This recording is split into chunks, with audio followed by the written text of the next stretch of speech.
gostaram, muitos não gostaram, independente do gosto de um ou do gosto de outro. A aula está disponível na internet, inclusive passei a URL, o http://www, para vocês lá no WhatsApp. Então a aula hoje será a mesma aula que nós vimos nos slides, mas de uma maneira diferente, daquela maneira, daquele jeitão louco, e vamos tentar fazer, tá? Como vocês já sabem, a aula diz respeito à inervação orofacial. Quando a gente fala de inervação orofacial, nós não estamos falando simplesmente de nervos espinhais. Pelo contrário, nós estamos falando de ramificações de nervos cranianos. Ramificações de nervos que têm sua emergência, sua grande maioria das suas emergências, do tronco encefálico. Então nós estamos falando de nervos do crânio. Nervos do crânio. Professor, então quer dizer que a inervação da minha boca, da qual o meu paciente passará por um procedimento endodôntico, periodôntico, por qualquer que seja o procedimento, ou o procedimento estético, esse nervo não é espinal? Não. Esse nervo que você vai estar manejando, esse nervo que você vai estar manipulando, anestesiando, esse nervo é uma ramificação, uma bifurcação de um dos nervos do que? O par de nervos cranianos. Você não está mexendo com inervação espinal, você está mexendo com inervação craniana. Olha que importante isso. Professor, significa que se eu tiver, por exemplo, um processo infeccioso, um infiltrado inflamatório, um processo infeccioso nesse nervo periférico, isso pode ser levado até a parte do tronco encefálico? Claro que sim. Isso pode também decorrer em uma meningite, por exemplo? Claro que sim. Então você tem uma conexão muito lógica, uma conexão muito intrínseca, uma conexão bem específica entre a inervação craniana e a inervação da cavidade oral. Vocês não estão mexendo com nenhuma brincadeira, não. Tá? Aquela história de que uma inervação periférica pode sofrer uma neuropraxia, uma perda de sensibilidade ou motricidade temporária, isso é para a inervação periférica. Aqui para a inervação central também pode ter uma neuropraxia, mas o cuidado para que ela não venha a ocorrer deve ser muito maior, porque o processo de infecção, ele é muito mais do que agravante quando se trata de nervo craniano. E a incidência e prevalência da infecção no trato oral, na mucosa oral, é muito maior do que no trato epitelial. Aqui você não tem um problema recorrente de uma infecção ou dessa infecção se tornar crônica, perene. Agora, na cavidade oral, sim, você tem muita coisa passando na cavidade oral, muita bactéria de superfície.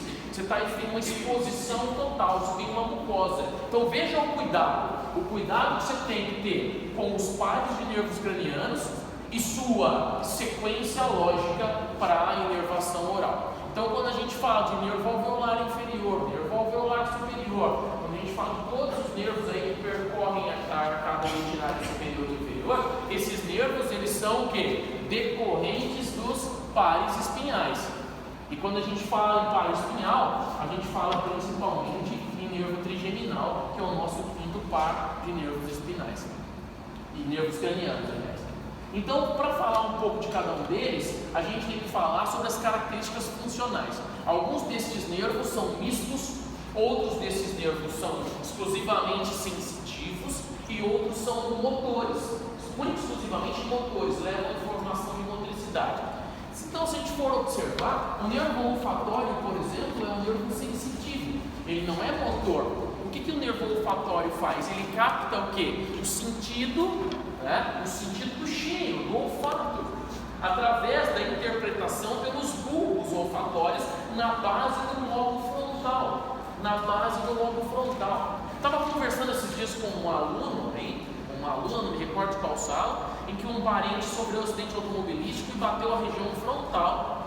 E aí começou a ter o quê? Diminuição da acuidade olfativa, dificuldade em sentir o cheiro. Obviamente isso ocorre porque a base, ou melhor, são as bases dos lobos frontais, das quais estão alojando esses bulbos olfatórios e interpretando esse sinal sensitivo. Okay? Então eu tenho sensibilidade, é um par que é sensitivo.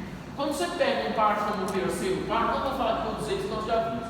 Quando eu pego o terceiro par, o nome já diz, ele é um nervo o quê? Oculomotor. Então ele é único exclusivamente o quê? Motor, ele não é misto.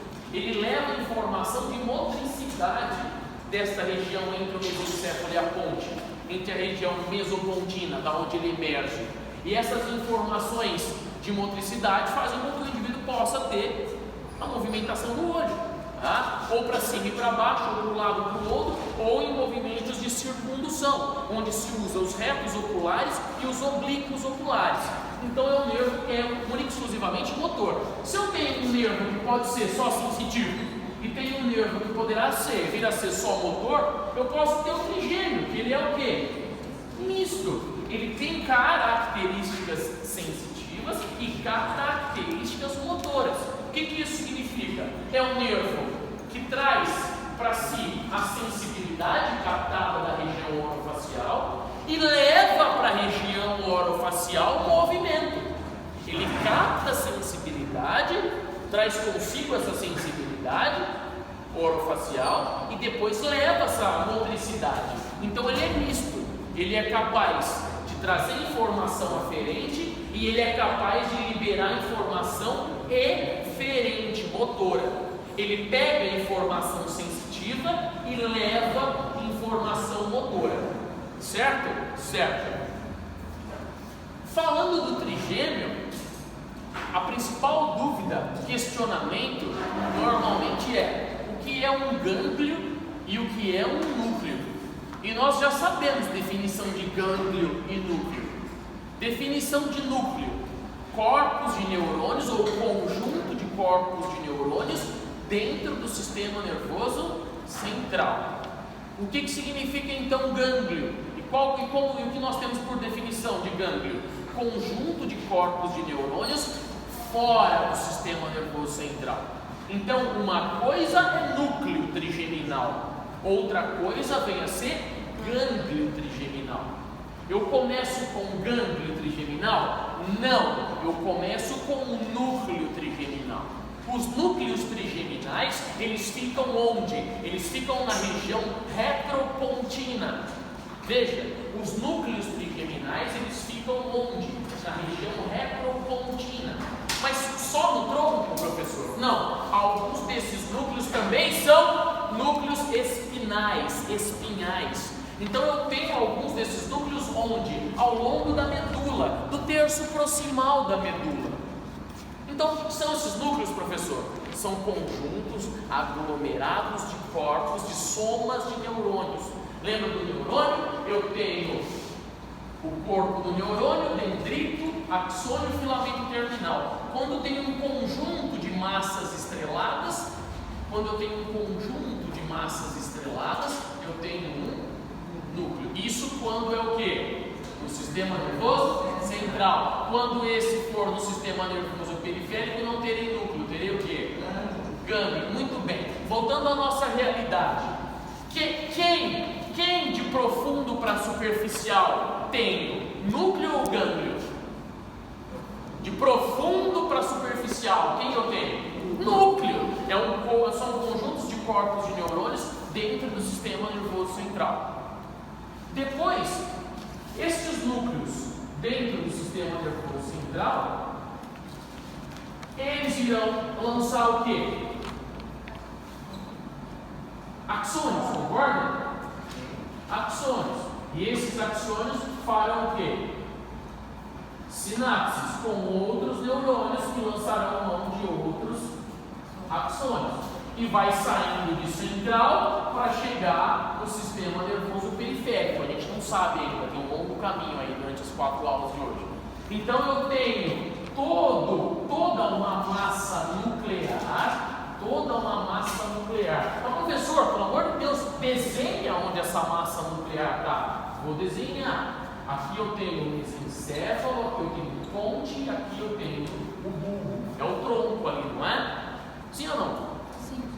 Mesencéfalo, ponte e bulbo. Alguns desses núcleos são onde? Retropontinos. E outros desses núcleos estão abaixo do bulbo. Estão aonde?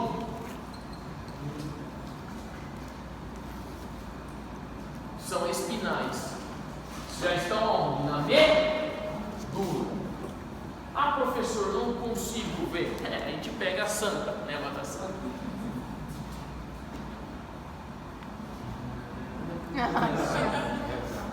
Ai, que pecado.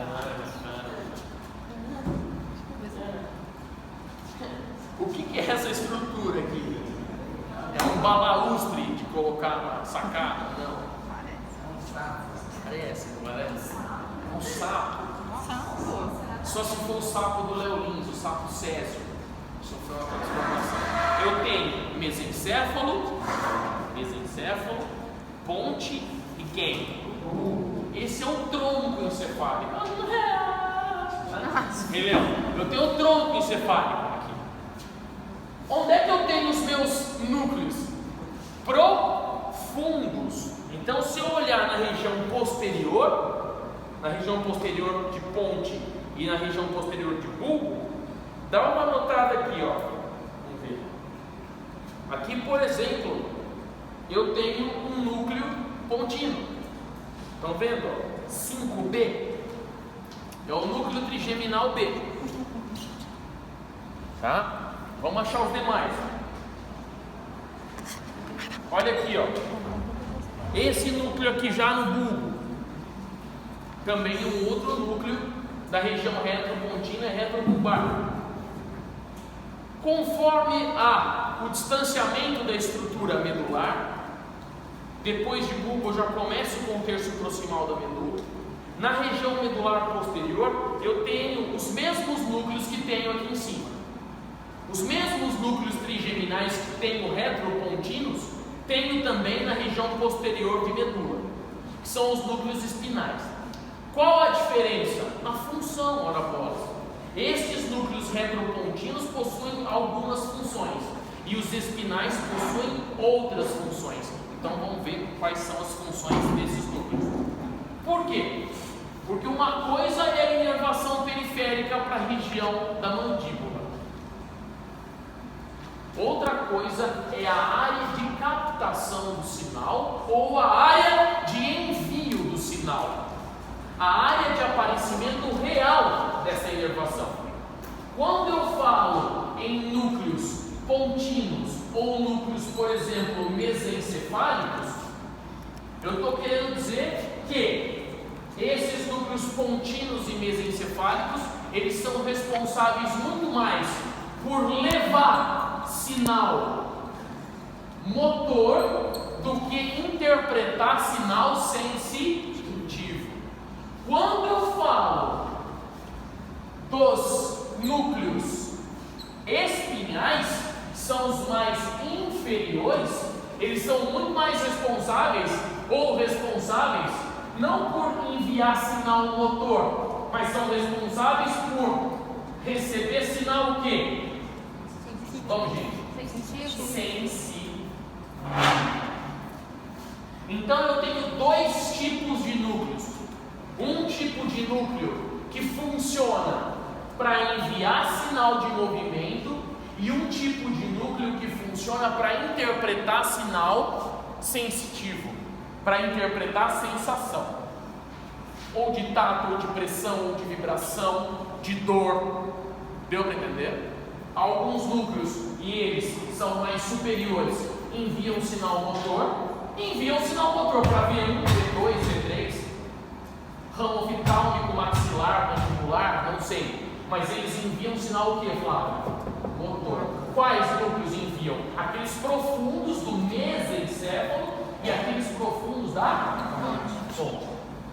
De bulbo para baixo, eles enviam sinal motor? Orofacial? Não, eles recebem o que? A dorzinha lá do segundo molar, eles recebem a dorzinha lá do incisivo, eles recebem o que? Sinal sensitivo. Essa é a grande diferença. Tem gente que acha que isso acontece aqui, ó, que é o principal erro. Não acontece aqui. Aqui não é núcleo, porque aqui não é sistema nervoso. Aqui é sistema nervoso, então aqui não é núcleo, aqui é. Por isso que esse chama o quê? Gânglio trigeminal. E estes são os núcleos trigeminais. Professor, mas o gânglio está dentro o gânglio está dentro da massa craniana. Tá, mas daí? Ele está na massa craniana, mas na parte óssea, né? Alojado aqui. Mas não está no no sistema nervoso central. O sistema nervoso central é encéfalo e medula. Aqui já está fora, esse gânglio está fora. Então, o gânglio trigeminal é o único gânglio dentro da massa craniana, da massa óssea. Podem colocar aí. O gânglio trigeminal é o único gânglio dentro do meu neuroorifício crânio. Único. Conhece o significado da palavra único, não? Você é único. O gânglio trigeminal é o único gânglio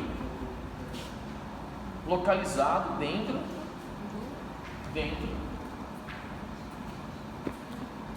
do meu víscerocrânio e neurocrânio. Aliás, entre um e outro, né, pode-se dizer. Ó, professor, ótimo. Eu já sei que a parte mesencefálica é responsável pela motricidade. Mas qual motricidade, principalmente?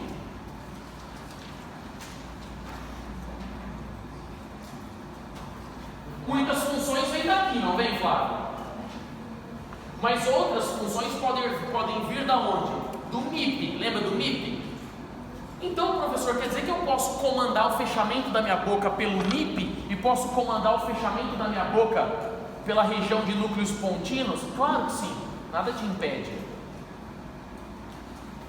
E a abertura também. Então, a motricidade é uma motricidade de oclusão. Coloquem isso, isso é muito importante. Para núcleos mesencefálicos, que são núcleos motores, o comando da motricidade é um comando de oclusão, tá? Um comando de oclusão, não é um comando de abertura. Deu para entender? Mas por que um comando de oclusão e não um comando de abertura? Porque os músculos da oclusão são mais profundos e os músculos da abertura são mais superficiais. Então quer dizer, professor, que a inervação dos músculos de abertura é por nervos espinhais? Alguns deles sim. Por exemplo, os infraioides. Vocês lembram dos infraioides? Esternoioide, tireoide, esternotireoide. Vocês viram isso? Os músculos que ficam abaixo do ioide. Lembra? Oide, sufixo para forma de, e ios, sufixo de H, ferradura, em forma de ferradura, ocioide. Músculos que estão abaixo do ioide são infraioides. Músculos que estão acima são supra. Supra e infraioides, principalmente infraioides, são músculos mais externos. Não são profundos, são mais superficiais. Se são mais superficiais, não respondem a uma emissão motora de tronco. Estão acompanhando? Correspondem a uma emissão motora do MIP. Tá? Por isso que estes núcleos de mesencéfalo e ponte, que são profundos, que respondem a um envio de informação motora, enviam informação motora do que? De oclusão. Porque pterigoide medial, pterigoide lateral, temporal e masseter são mais profundos do que os supra e infraioides.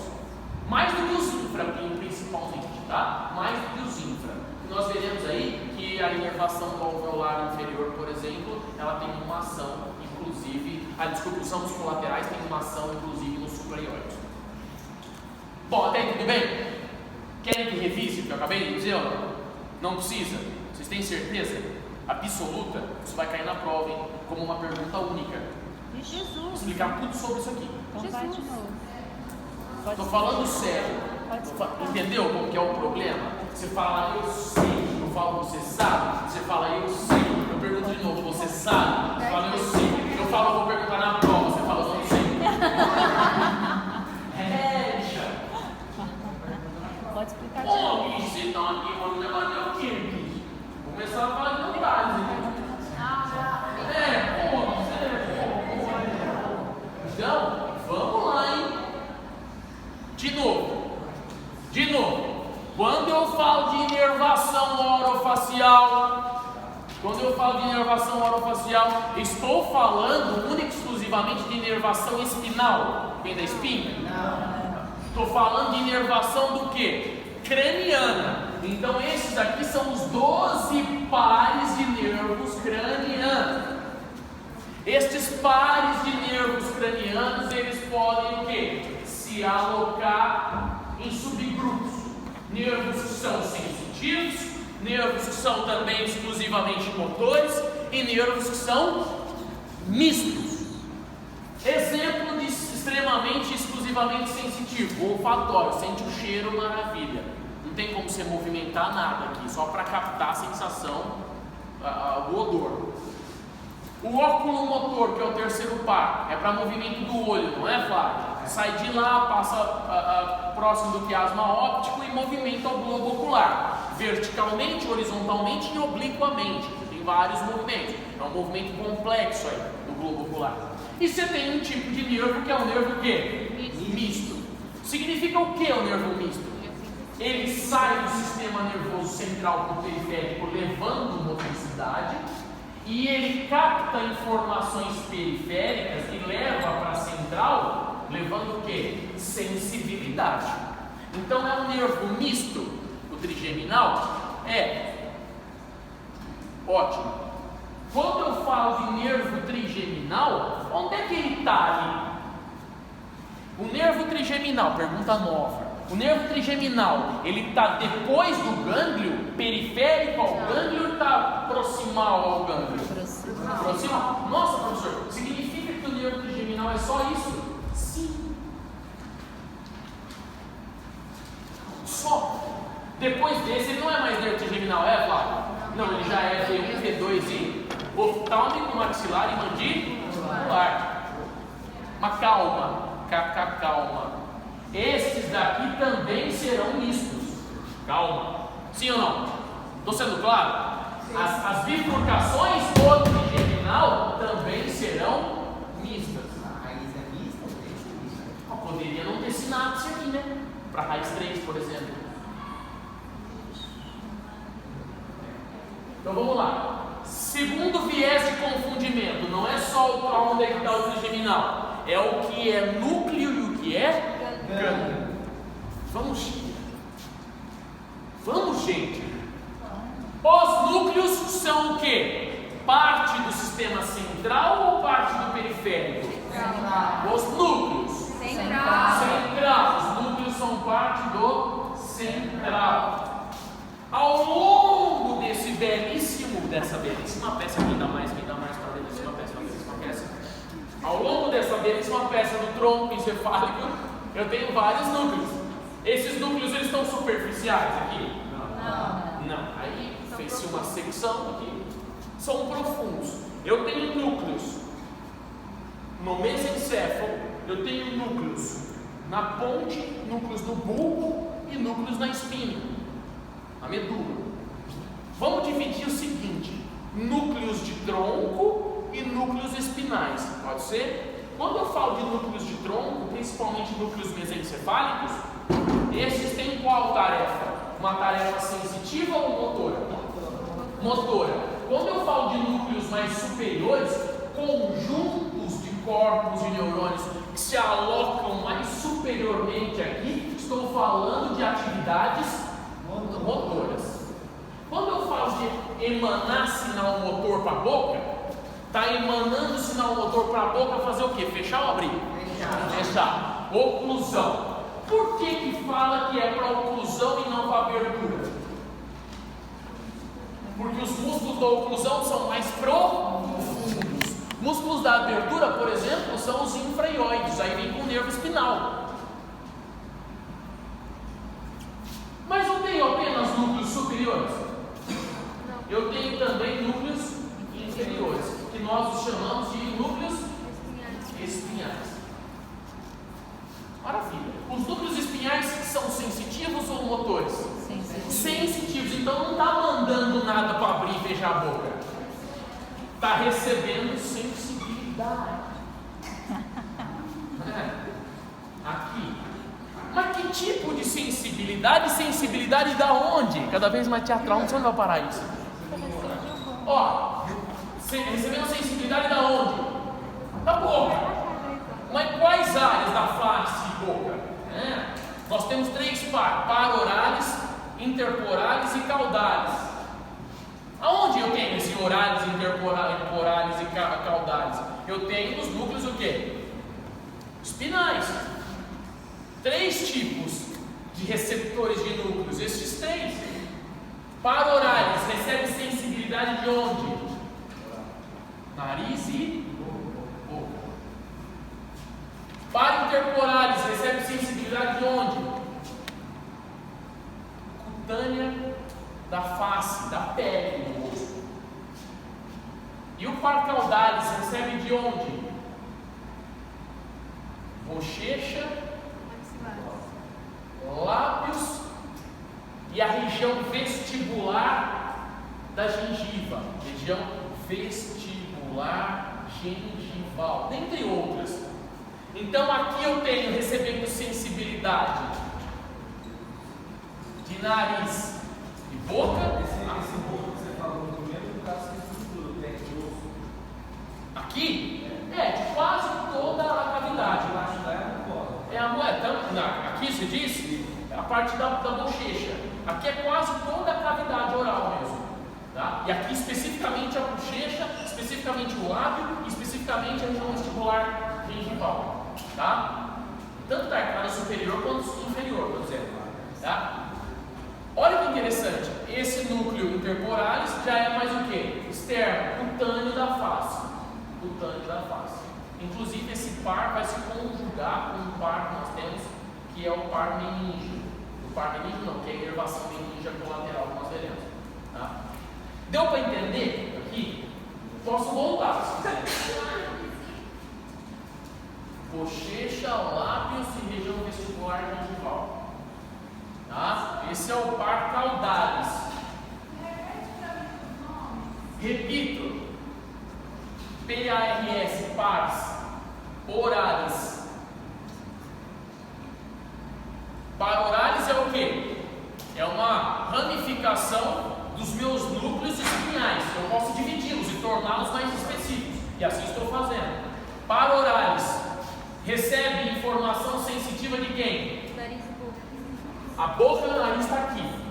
Estou sentindo. Essa sensação vai para o tronco onde? Vai para o tronco onde? Na região mesencefálica? Não, na região espinal, que não é motor. Você está recebendo sensibilidade. Quantos que eu tenho? Oralis, interpolares e caudalis. O primeiro recebe sensação de onde? Nariz e boca. O segundo recebe sensação de quem? Terceiro recebe sensação isso. Sinal sensorial de bochecha, lábios e isso, região vestibular gengival. Dentre outros também. A região do soalho da boca, mas aí acaba tudo em caudalis. Perdeu sensibilidade do rosto. Se o seu problema for central, né? Se o seu problema for uma disruptura aqui, pode ser que seja na inervação da língua, né? Mas não é perda, é o sinal de sensibilidade. Sinal, aqui é a interpretação do sinal. Lembra sempre do seguinte, pessoal: quando alguma coisa não funciona, ou o problema está no emissor, no condutor ou no receptor. Ou o problema está no sistema nervoso central, no caso os núcleos aqui que não sabem interpretar, ou o problema está no trajeto do nervo, ou o problema está na tua pele, no receptor da tua pele. Não tem onde ele está em outro lugar. Ou está em quem capta, ou está em quem transporta, ou está em quem identifica. Você é cego com alguma dessas coisas. Ou você não tem globo ocular para captar a luz, ou você não tem inervação para levar para o occipital, ou você tem um defeito no occipital. Digamos assim, defeito não, descultura da inervação occipital. Então, ou você não capta, ou você não envia, ou você não interpreta. Sim ou não? Aqui nós estamos falando de captar? Não. De enviar? Não. Nós estamos falando de interpretar. Porque é o que? São núcleos sensitivos. Estou falando de interpretar. Esses são os 3 tipos de núcleos sensitivos espinais. Alguma dúvida? Vamos, gente, sejam sinceros comigo. Eu volto novamente. Quantas vezes forem necessárias? Vamos. Repito, não há problema. Sim. Nervo trigêmeo é um nervo misto, não é? Então é um nervo de mão dupla. Ele leva a informação para o desenvolvimento, e ele capta informações de sensibilidade, via de mão dupla. O nervo trigêmeo, nós consideramos nervo trigêmeo apenas do tronco, onde ele tem sua origem real, lembra da perguntinha lá? Origem real, origem aparente, né? Eles têm sua origem real nos núcleos e sua origem aparente encefálica no tronco e craniana nos orifícios. Foi o caso da daquele mas não foi sanado. Então esse nervo trigeminal ele é misto. Ou a informação produzida motora é enviada para o movimento, ou a informação da boca sensitiva é interpretada lá.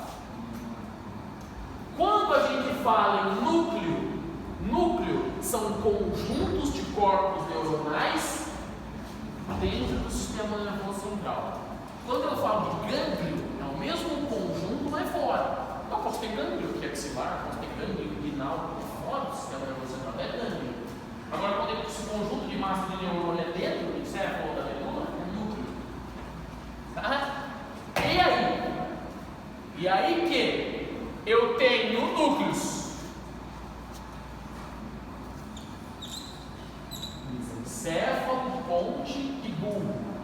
Tenho núcleos mesencefálicos, quer dizer, conjuntos desses corpos neuronais no mesencéfalo, na ponte, e conjuntos desses corpos no bulbo, e conjuntos desses corpos na medula.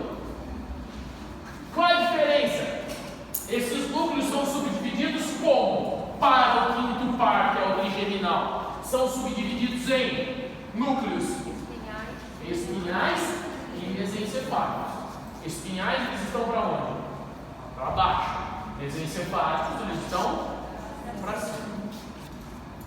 Quando eu falo de núcleos mais superiores, a função desses núcleos mais superiores é uma função de enviar motricidade ou de receber sensibilidade? Enviar motricidade, envia sinal de movimento. O V1 envia sinal de movimento, o V2 envia sinal de movimento, o V3. Certo? Os mais o quê? Proximais, deu para entender?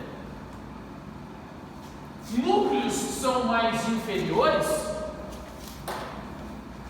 Núcleos, conjuntos de massas neuronais, estão mais na medula, no terço proximal da medula. Eles não enviam motricidade para o corpo.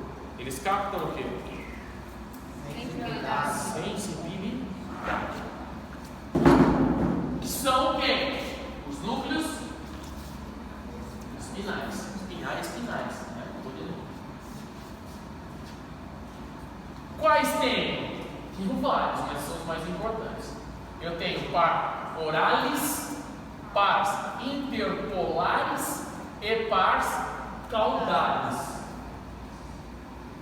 Par oralis recebe informação sensitiva de quem? Nariz e boca. Sim ou não? Dá uma coçadinha, dá. Oralis. Par interpolares recebe sensibilidade de onde? Cutânea da face. Par caudales recebe sensibilidade de onde? Bochecha, lábios, vestíbulo lingual. Ótimo, já entenderam. Lábios. Muito bem. Ótimo, eu já sei quais núcleos enviam motricidade e quais recebem sensibilidade. Até aí, maravilha. Continuando, a gente começa a pensar no seguinte: então, professor, se ele é um nervo misto, será que padronalmente há uma característica igual entre sensitivo e motor? Não. Áreas motoras de certas ramificações são mais evidentes e áreas motoras de certas ramificações, áreas sensitivas de certas ramificações também são mais evidentes. Nem os três não participam da mesma característica motor e sensitiva. Uns levam mais motricidade, outros captam mais sensibilidade. É diferente. Quando a gente fala, por exemplo, desses 12 pares de nervos cranianos, nós estamos tratando do quinto par, que é o trigeminal. Quando eu tenho uma origem aparente aqui, que é a origem real, vocês já viram, a origem de gânglios, né? Sensitiva e motora. Quando eu falo de origem aparente, como é que fica a inervação sensitiva e a motora? É igual? Tem o mesmo calibre? Quando sai sensitivo e motor daqui? Claro que não. A quantidade de inervação motora, mais ou menos é assim, ó. Então eu tenho nervos cortados transversalmente, teriam uma bitola, uma secção transversa dessa maneira. E a inervação sensitiva ficaria como? Maior. Professor, significa que o nervo trigeminal ele é muito mais sensitivo do que o motor? Quem me solta? Sim ou não? O que vocês acham? Claro!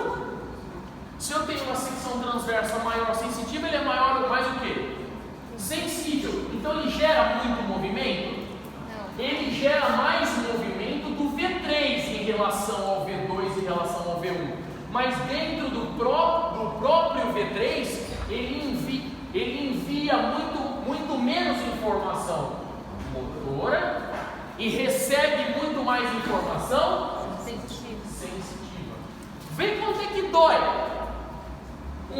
um filete interdental da bifurcação, por exemplo, do meu mentoniano, da porção do meu alveolar inferior, da minha porção terminal mentoniana. Vê quanto é que dói um filete aqui interdental. Espeta uma agulha aqui no periodonto entre um dente e outro. A sensibilidade é absurda. Coloca uma agulha num nervo ígeo, num nervo saudável, uma agulha na região intrapulpar. Você grita, você se mata, você não aguenta. Então a capacidade sensitiva para o V3, que é o foco da aula, que é o mandibular principalmente, é muito maior que a atividade motora, apesar da atividade motora do V3 ser maior do que do V1 e do V2. É isso que eu quero dizer. São todos mistos? Ei, Sim. são todos mistos. O meu ramo oftálmico é misto, o meu ramo maxilar é misto e o meu ramo mandibular também é misto. Qual a diferença entre eles então? Já que eu citei essa diferença. Qual a diferença? A diferença é que o meu V3 ele tem uma capacidade motora. Meu V3 tem uma capacidade motora maior do que a capacidade motora do V2 e a capacidade motora de quem? Do V1. Agora, não significa que a minha capacidade motora do V3 é maior que a minha sensitiva. A minha capacidade sensitiva do V3 é bem maior do que a capacidade motora. Dá para você entender, né? O quanto você tem de acurácia motora para mexer a mandíbula e não a maxila. Lógico que ele é articulado, mas mesmo assim.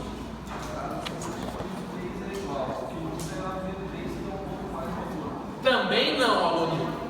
Também não. A sensitiva de V3 é muito maior de V2 e V1. Tá? Sabe por quê? Porque o nervo alveolar inferior, dentre todos os três, por exemplo, ele é o mais o quê? Calibroso, volumoso. Se ele é o mais volumoso, é o que conduz mais. Sacou? Internet dial-up. Vocês tinham essa internet que escapa? Internet fibra ótica. Um levador fibra ótica. Sensibilidade fibra ótica. Outro levador, sensibilidade de escada. Meia-noite. Você lembra? Meia-noite? Nossa. Domingo. Oi. Repito. Opa, aqui. Repito. Ó, de novo, repetir. Não é um nervo misto? É. Então ele não é um nervo misto só no nervo. Ele é um nervo misto também em suas bifurcações. Então ele tem capacidades motoras e sensitivas oftálmicas, motoras e sensitivas maxilares, motoras e sensitivas mandibulares. Qual a diferença? Não sei por que falar de diferença, mas entrei nessa, vamos sair dessa. Qual a diferença? A diferença é de maneira motora. Os três levam informação motora, mas quem leva mais? T3. Os três captam informação sensitiva. Quem capta mais? Mas aí, no caso, só falar de V3 leva muito mais sinal. Sim, mas não pode confundir com essa terceira informação agora, Leandro. Quem ganha entre sensitiva e motora em V3? Sensitiva, que pode confundir, né? Quem ganha entre sensitiva e motora em V3?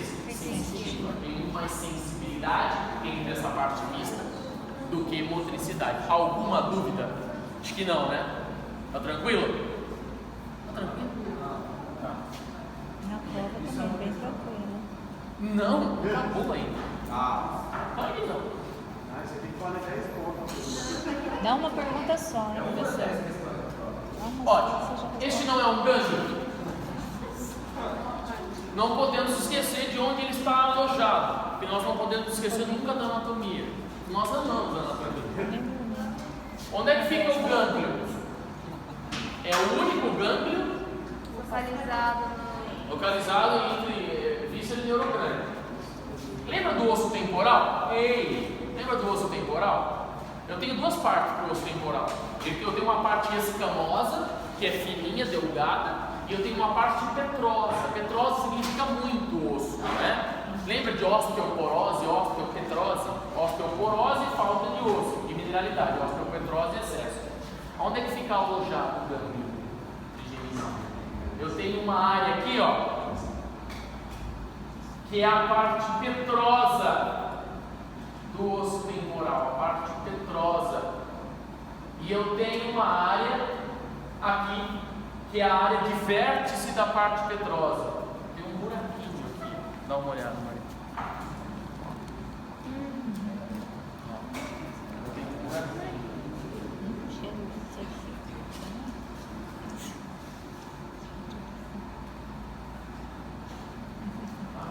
Olha como eles não são aqui.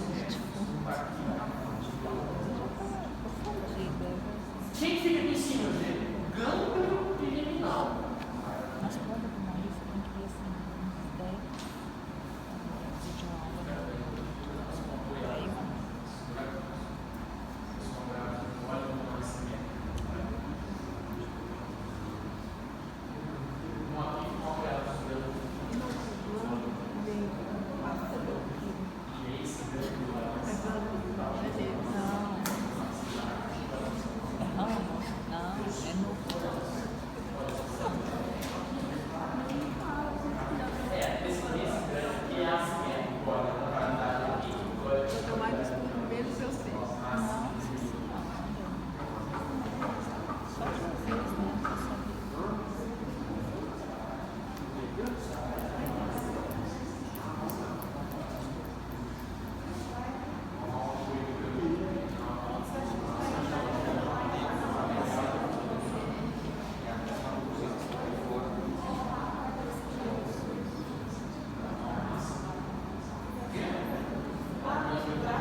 Pessoal, já foi? Mostrei? Não. Então o gânglio trigeminal ele fica apoiado aqui, ó. Aqui e aqui. Note que aqui há uma assimetria, tá vendo? Ó? De apoio. E aí ele vai lançar a mão do ramo oftálmico, do ramo maxilar, do ramo mandibular. Vai sair pelo osso, tá? Para ir para o olho, para ir para a maxila e para ir para a mandíbula, tá? Saindo daqui. Pessoal, ei, aqui. E é exatamente isso que acontece. Apoiado naquela estrutura óssea, ele vai lançar um ramo para passar pelo forame, para passar pelo forame oftálmico, e essa inervação vai para a área oftálmica, a região da fronte. Vai lançar um ramo que vai passar pelo forame redondo, para ir para a área maxilar e vai lançar um ramo que vai passar pelo forame oval para ir para a área o quê? Mandibular. Nós vamos ver os dois primeiros? Não, nós vamos ver quem?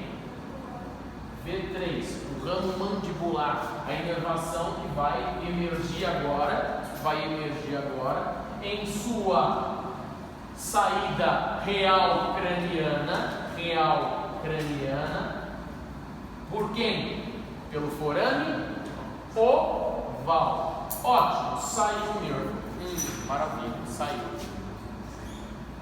O que esse nervo mandibular vai inervar? Hein? O que esse nervo mandibular vai inervar? O que V3 do meu quinto par vai inervar? Não sei. Primeiro ele bifurca uma vez. Levando a um ramo colateral e a ramos terminais. Então, quando essa inervação passa pelo forame oval e vem para a região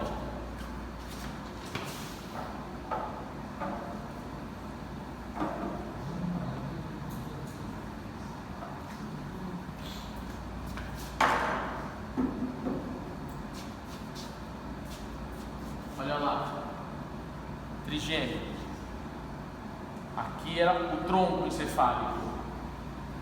No tronco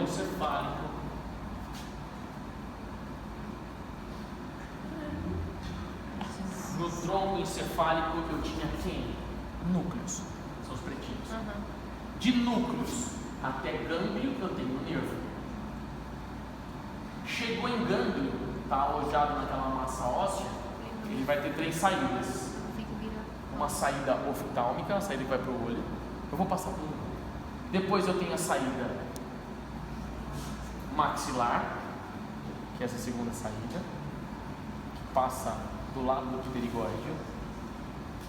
E depois eu tenho a saída mandibular, que é essa aqui, ó, de baixo.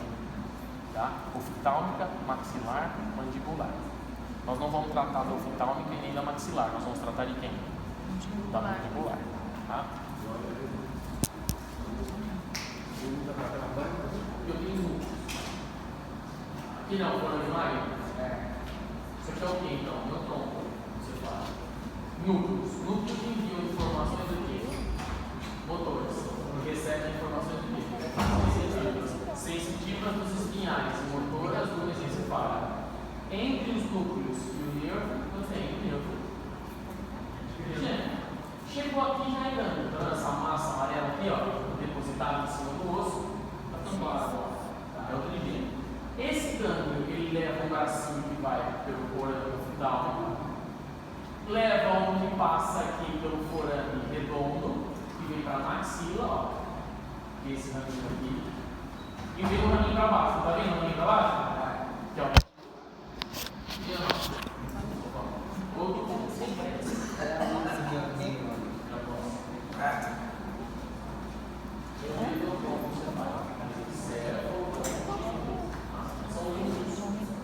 Tá bom, por aí mais, né? O meu tronco, até o meu canto, essa massa maior, eu tenho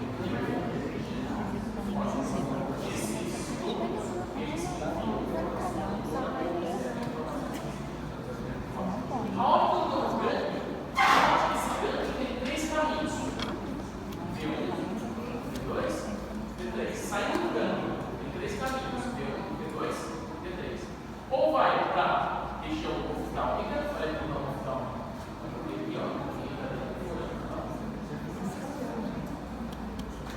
Ou ele pega essa saída do meio, que vai para a região de maxila, que é pelo forame redondo, ou ele pega o forame de baixo, que é o forame oval, que vem para ele aí. Já foi aqui, né? Ó, tronco encefálico. Os 3, os 4, as 5, senão fica mais fácil. Dá para ver ainda? Maravilha.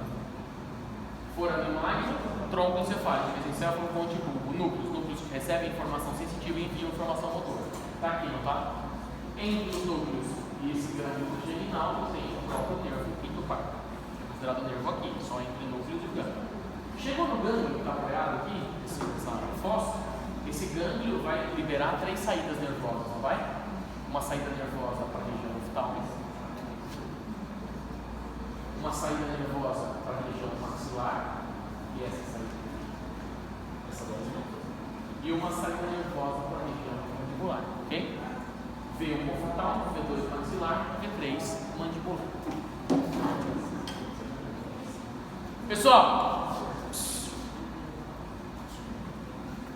nós estamos falando de V1, V2 ou V3? V3. Então aqui já é o quê? V3.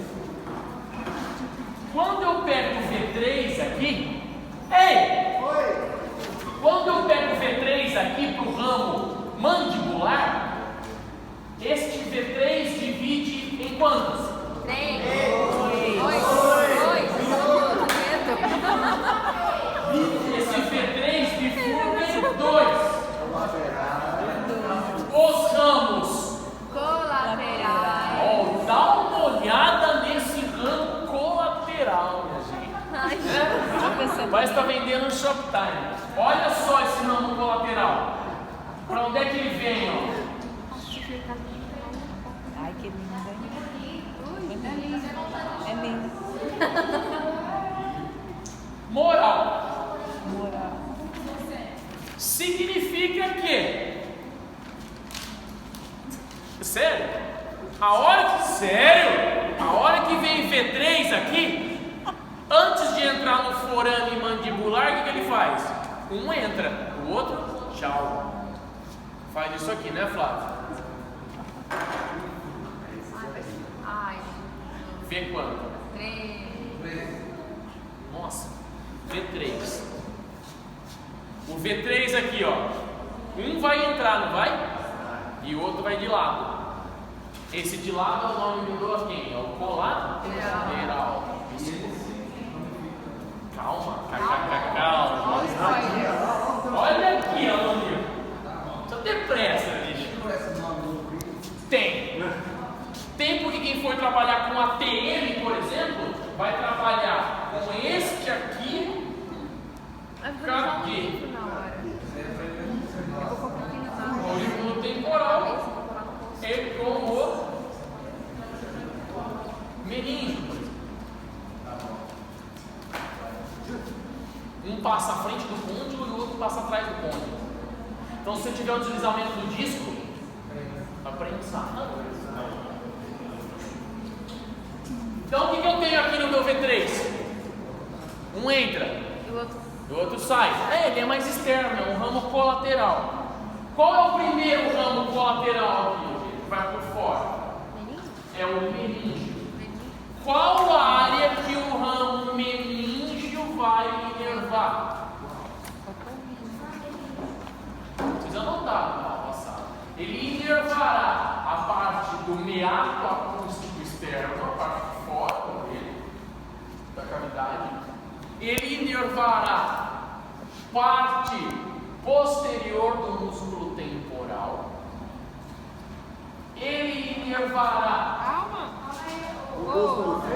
temporal, a parte externa, o ouvido externo, aliás, meato acústico externo, Posterior do região posterior do temporal e a região do meu processo mastoide, região do processo mastoide. Além do que ele leva sinal motor para o tensor. Veja, ele leva sinal motor para o tensor do tímpano, para o músculo que tensiona o tímpano. Leva sinal motor para o músculo que tensiona o tímpano. Ah, não vale fora. Gente, é fácil. O ramo meníngeo ele é mais posterior. Não pega essa área aqui, ó. O ramo meníngeo, o ramo meníngeo está quebrado aqui, mas tudo bem. Esse aqui, ó. O ramo meníngeo. Tá difícil, hein? O ramo meníngeo meninge pega toda essa área aqui, ó. Ele pega o meato acústico externo, a região de fora do buraquinho do ouvido. Ele pega a região posterior do músculo temporal. E ele pega aqui, ó, essa área do processo mastoide. Sim ou não? Área de inervação externa do meato acústico externo, a área posterior do músculo temporal e a área mastoidea aqui, a área posterior, basicamente. Pega outras estruturas, como o músculo que tensiona o tímpano, eu acabei citando aí, tá? Sim ou não? A parte motora pega o músculo que tensiona o tímpano. Bom, depois disso, eu tenho o nervo temporobucal. É uma outra projeção. O nervo temporobucal, ele vai pegar quais estruturas?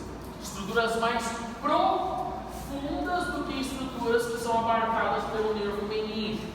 Tá? Para a área temporobucal, eu tenho, por exemplo, a inervação dos meus supraioides, por exemplo. Qual supraioides?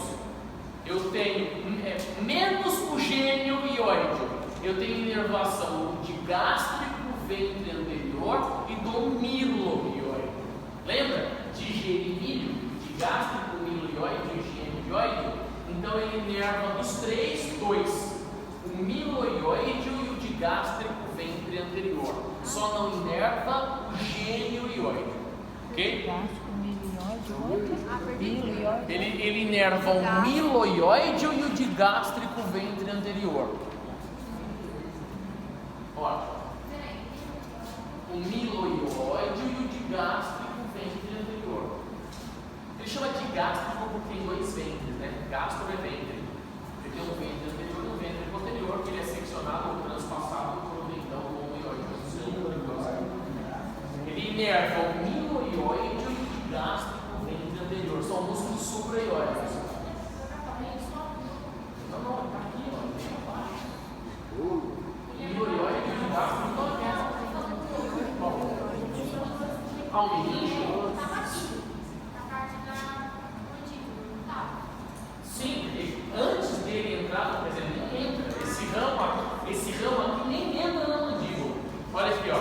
Foi o que eu fiz para eles ali, ó. Aqui, esse tronco aqui é o meu V3, não é? Aqui não for mandibular, não é o V3 que entra. Entra um para cá e um vem aqui. Este que vem aqui é o ramo colateral. É este que vem aqui por fora que divide mesmo por aqui. Bom, nervo temporal profundo. Qual músculo que vai nervar? A metade que sobrou do temporal, lembra? Sobrou de lá? A metade anterior do temporal vai nervar outro músculo da oclusão, que é o masseter, então anote.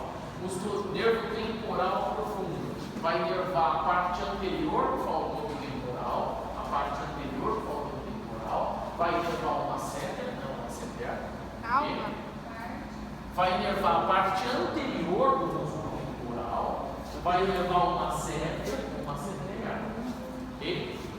E vai inervar o pterigoide lateral, parte do pterigoide lateral. Importante, nervo aurículo-temporal.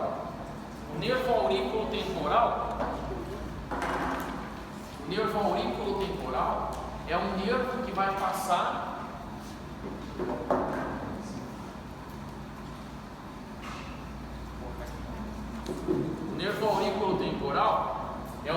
vai passar por detrás aqui desse ramo colateral, né? Tem uma outra bifurcação, ele vai passar por detrás do côndilo. Ele passa atrás do côndilo.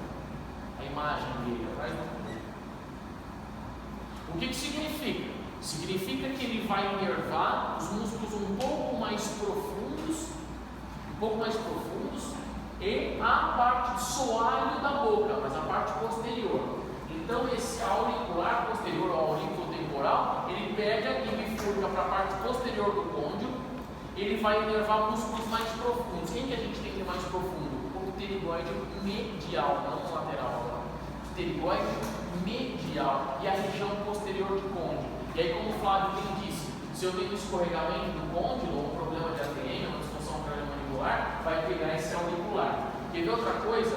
Esse nervo aqui, ele vai entrar em consonância, conjuminar com aquele nervo meníngeo. Significa, professor, que quando eu tenho uma pressão na ATM, eu posso ter um aumento ou uma diminuição da tensão do tímpano? Sem dúvida. Se tiver uma diminuição da tensão do tímpano, pode fechar o tímpano? Pode. O paciente pode ter uma ligeira sensação de surdez? Pode. Então, uma disfunção da ATM, o cara tem uma ligeira, pode ter uma sensação de um sintoma de surdez, uma disfunção da ATM? Pode. Deu para entender? O cara tem dor na região da ATM e tem sensação de surdez. Maurício, pterigóide medial e região posterior? Pterigóide medial e pterigóide lateral. Não, sim, medial e região posterior no de baixo. Região posterior do côndilo.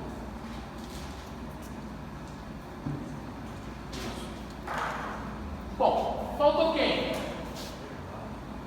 Ramos terminais. Faremos intervalo e os ramos terminais nas duas últimas, porque aí vem quem?